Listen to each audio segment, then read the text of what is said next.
Muchas gracias, Yulisa. Un comentario que lo voy a enfocar básicamente en dos cosas, dos aspectos que ocurren fuera del país, ambos relacionados al narcotráfico, ya que en estos días el tema volvió a estar en la palestra por el tema relacionado a la caída de un capo, importante capo dominicano, a su extradición y a todos los elementos que, como siempre ocurren, noticiosos algunos, otros morbosos, salen a la luz ante estos temas. El presidente de los Estados Unidos, el señor Donald Trump, se va a reunir o debe estarse reuniendo con el presidente de Paraguay, Mario Abdo Martínez, quien tiene un reto importante. Y de hecho el narcotráfico formará parte del tema a tratar en esa reunión por una razón muy interesante.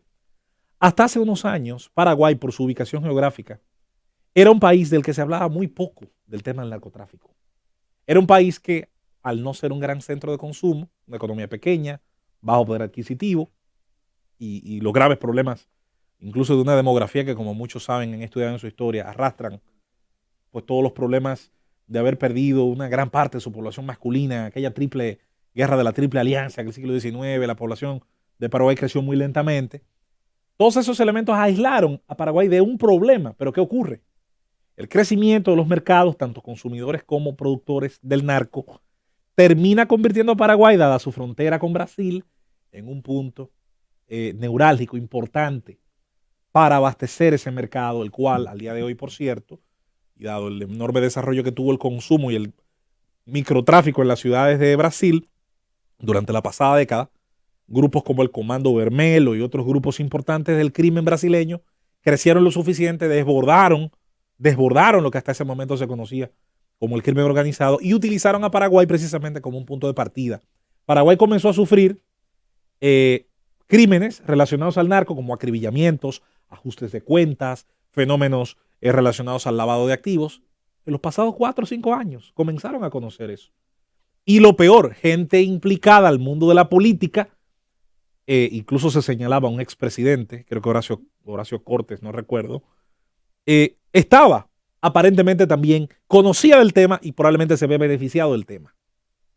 El caso paraguayo, que está ocurriendo en este momento y donde comienza en los últimos años a darse un fenómeno que antes no era tan conocido, es un interesante espejo para hacer una sociedad que durante muchísimo tiempo tuvo otras preocupaciones que no era el tema del narco.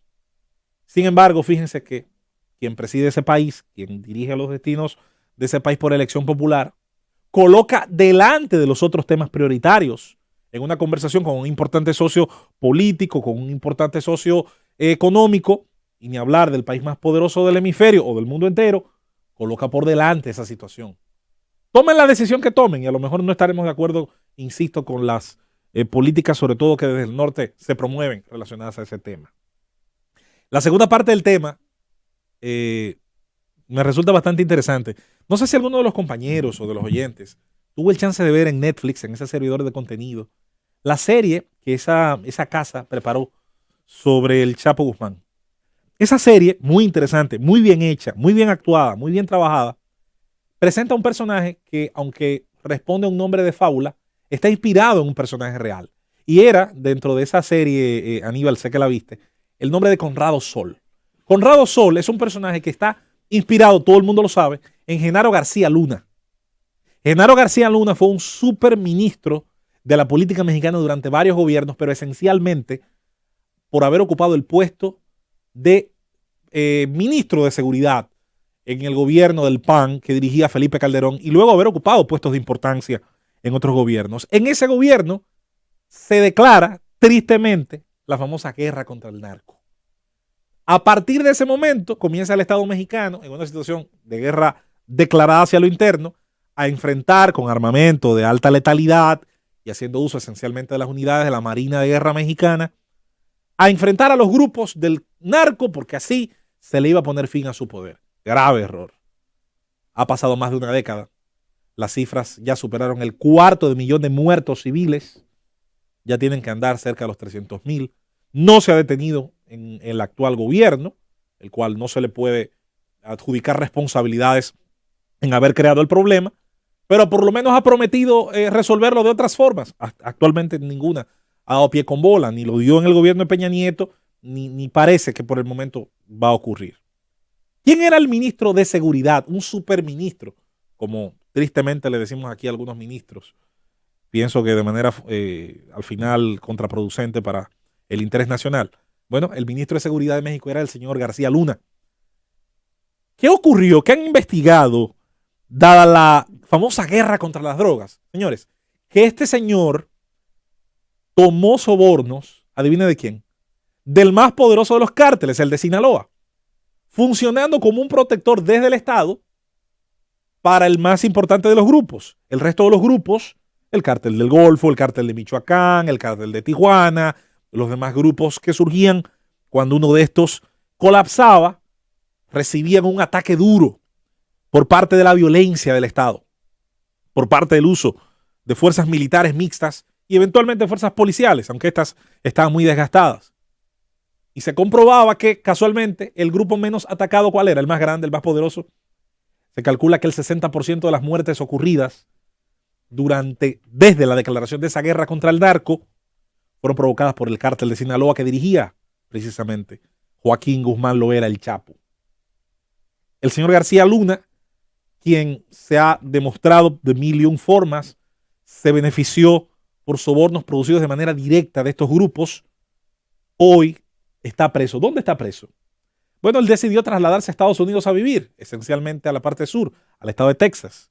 Y fue allí donde fue arrestado, entre otras cosas porque los testimonios de algunos de los narcotraficantes que están en prisión, entre ellos el propio Chapo Guzmán, entre ellos algunos de los hijos del Mayo Zambada y algunos de los otros importantes personalidades del narco, lo han señalado como un colaborador desde el Estado, desde altos estamentos y desde, señores, el poder de mando que te da ser el ministro de Seguridad de un presidente en México, un país altamente presidencialista, donde en ese sexenio lo más parecido a un dios es el presidente mexicano. Pero lo identificaron como la persona que custodiaba las operaciones del cartel, sino que dijeron delante del juez y por solicitud de la fiscalía, en una confesión firmada, cuánto dinero le daban de manera permanente por la custodia de parte del cuerpo militar y de inteligencia para que las operaciones de ese cartel se mantuvieran a flote, y cuando se tenía que caer